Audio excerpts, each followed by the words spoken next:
C'est un duel au sommet, un choc de titans de l'administration qui secoue le littoral et enflamme la toile. À ma droite, le gouverneur Samuel Dieudonné Iva Diboua. À ma gauche, son subordonné, le préfet du Vouri, Siliak Marim Vogo.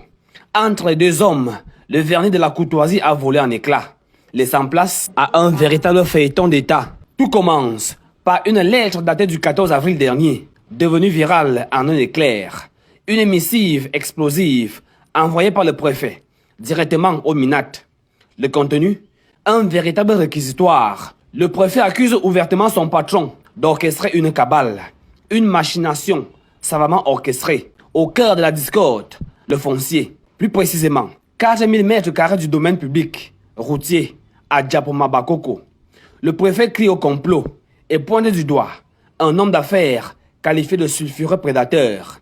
Selon lui, le gouverneur aurait manipulé les chefs traditionnels du Ngondo, profitant même du passage à l'aéroport pour souffler sur les braises et faire écrire un pamphlet contre sa personne. Droit dans ses bottes, le préfet réplique en rime et en principe que de pactiser avec le cartel des spoliateurs. Il invoque même la vérité biblique pour laver son honneur. Mais la fiction textuelle a rapidement rattrapé la réalité visuelle.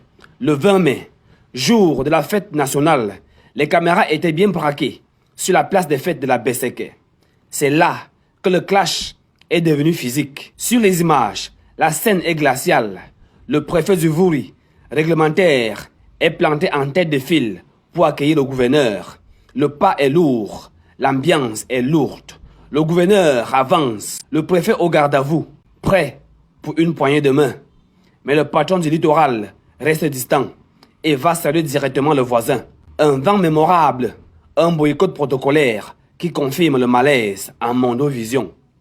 Alors, simple tempête dans un encrier ou séisme politique majeur.